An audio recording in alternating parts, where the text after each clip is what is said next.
अध्याय 3 बुद्धि यानी इंटेलिजेंस। अर्थ, सिद्धांत एवं मापन संपूर्ण विस्तृत व्याख्या के साथ। बुद्धि का अर्थ, बुद्धि वह मानसिक शक्ति है जो हमें सीखने, तर्क करने, समस्या समाधान करने, वातावरण के साथ समायोजन यानी एडजस्टमेंट करने में मदद करती है। कुछ महत्वपूर्ण परिभाषाएं। वुडवर्थ के अकॉर्डिंग बुद्धि कार्य करने की एक विधि है। टर्मन, अमूर्त चिंतन की योग्यता ही बुद्धि है।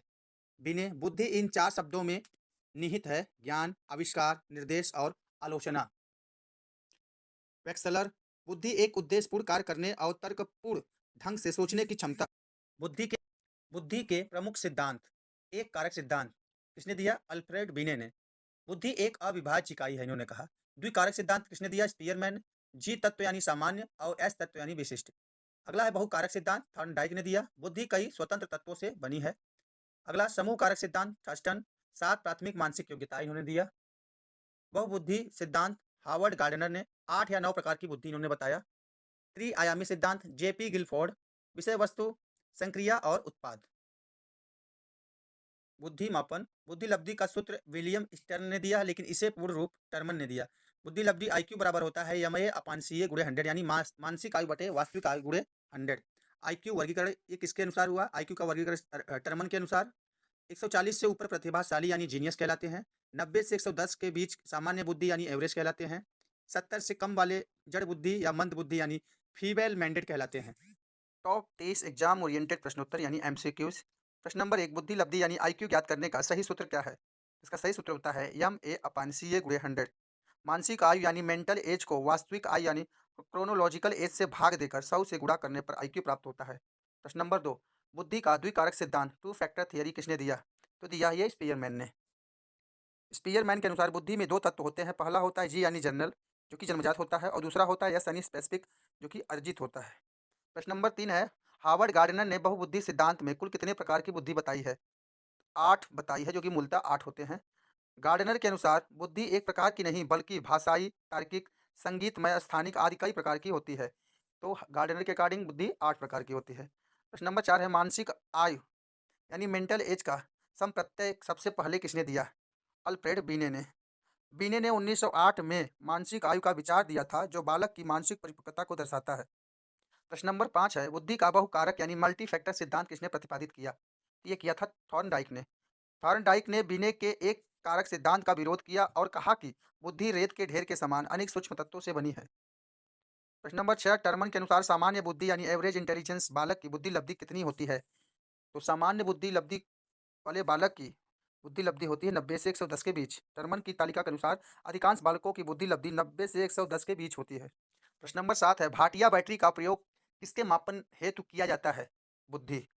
चंद्रमोहन भाटिया ने भारत में बुद्धि परीक्षण के लिए 5 प्रदर्शन उप परीक्षणों की एक बैटरी तैयार की थी, जिसे भाटिया बैटरी प्रयोग कहते हैं।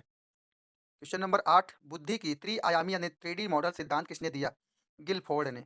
गिलफोर्ड ने बुद्धि को एक डिब्बे के समान यानी SI मॉडल माना, जिसमें संक्रिया, विषय वस्तु और उत्पाद नामक 3 आयाम होते हैं। क्वेश्चन नंबर 9 है, प्रतिभाशाली बालक की बुद्धि लब्धि यानी IQ कितनी होती है?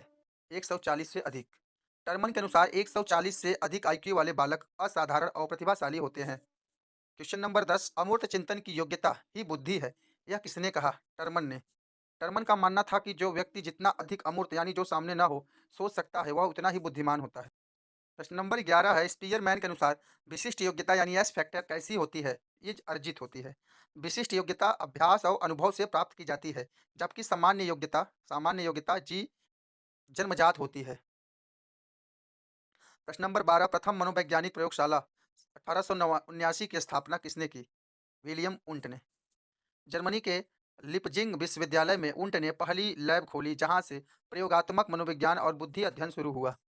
प्रश्न नंबर 13 है, समूह कारक यानी ग्रुप फैक्टर सिद्धांत के प्रवर्तक कौन है? हर्स्टन। हर्स्टन ने 7 प्राथमिक मानसिक योग्यताएं PMA बताई थी। प्रश्न नंबर 14 है, 12 वर्ष के बालक की मानसिक आयु 15 वर्ष है, उसकी IQ क्या होगी? तो इसकी IQ हम लोग कैसे निकालेंगे? IQ बराबर होता है मानसिक आयु बटे वास्तविक आयु। मानसिक आयु उसकी है 15 और वास्तविक आयु है 12। इसमें 100 से गुणा करेंगे तो हमारा कितना आ जाएगा? 125। तो उसकी जो IQ है वो है 125।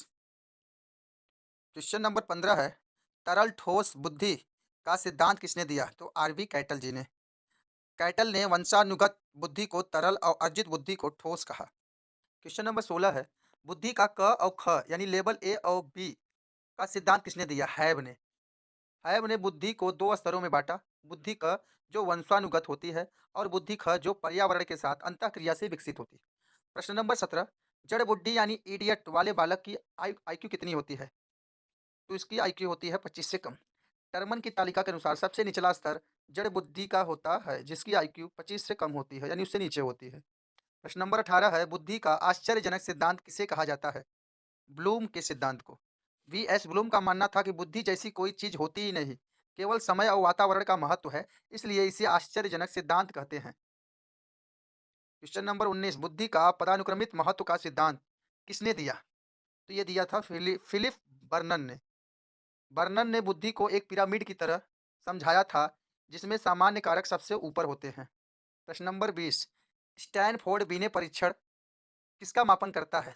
किसका करता है? बुद्धि का।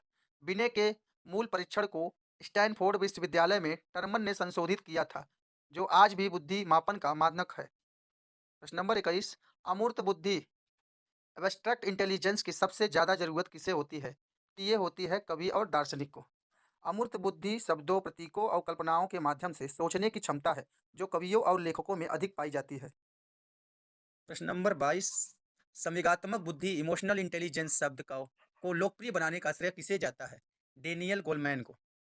गोलमैन की पुस्तक इमोशनल इंटेलिजेंस ने यह सिद्ध किया कि सफलता के लिए आईक्यू से ज़्यादा ईक्यू यानी संवेगात्मक बुद्धि की जरूरत होती है। प्रश्न नंबर 23 है, सामूहिक बुद्धि परीक्षण ग्रुप इंटेलिजेंस टेस्ट की शुरुआत सबसे पहले कब हुई? तो ये हुई थी प्रथम विश्व युद्ध के दौरान। अमेरिका में सेना की भर्ती के लिए आर्मी अल्फा पढ़े लिखे लिखो हेतु और आर्मी बीटा अनपढ़ों हेतु टेस्ट शुरू किए गए थे। प्रश्न नंबर 24 है, पदानुक्रमित बुद्धि में सबसे ऊंचा स्तर किसका है? सामान्य कारक यानी जी फैक्टर का। वर्णन के अनुसार सामान्य कारक सबसे महत्वपूर्ण है जो सभी मानसिक क्रियाओं में मौजूद होता है। क्वेश्चन नंबर 25, आर्मी बीटा परीक्षण किस प्रकार का बुद्धि परीक्षण है? सामूहिक अशाब्दिक। यह उन सैनिकों के लिए था जो पढ़ना लिखना नहीं जानते थे, जिन्हें अंग्रेजी भाषा का ज्ञान नहीं था। प्रश्न नंबर 26 है, हार्वर्ड गार्डनर के अनुसार अंतः वैयक्तिक यानी इंटरपर्सनल बुद्धि का क्या अर्थ है? इसका अर्थ होता है दूसरों के भाव और व्यवहारों को समझना। इंटरपर्सनल बुद्धि वह बुद्धि है जिससे हम दूसरों के मन की बात और सामाजिक संबंधों को समझ पाते हैं। प्रश्न नंबर 27, स्पीयरमैन ने बुद्धि का तीसरा तत्व कौन सा जोड़ा था? समूह तत्व। पहले उन्होंने केवल दो तत्व जी और यश दिए थे, बाद उन्होंने सुधार करते हुए समूह तत्व को शामिल किया। प्रश्न नंबर 28 है, बुद्धि बिजली के समान है जिसे परिभाषित करना कठिन है लेकिन मापना आसान। यह किसने कहा? यह कहा था जेनसन ने। जेनसन की यह परिभाषा बुद्धि की जटिलता और मापन की सुलभता को दर्शाती है। प्रश्न नंबर 29 है, कौन सा परीक्षण अशिक्षितों के लिए उपयुक्त है? तो है अशाब्दिक या क्रियात्मक परीक्षण। अशाब्दिक परीक्षणों में भाषा का प्रयोग नहीं होता बल्कि चित्रों या ब्लॉक बिल्डिंग का उपयोग होता है जिसे अनपढ़ भी हल कर सकते हैं। प्रश्न नंबर 30 है, सृजनात्मकता यानी क्रिएटिविटी का बुद्धि के साथ कैसा संबंध होता है? सृजनात्मकता का संबंध धनात्मक होता है। बुद्धि के साथ कैसा होता है? धनात्मक। शोध बताते हैं कि एक निश्चित स्तर तक बुद्धि बढ़ने पर सृजनात्मकता भी बढ़ती है। हालांकि एक बहुत बुद्धिमान व्यक्ति सृजनात्मक हो यह अनिवार्य भी नहीं थी। यही है। तो दोस्तों ये थे बुद्धि चैप्टर से टॉप 30 महत्वपूर्ण प्रश्नोत्तर।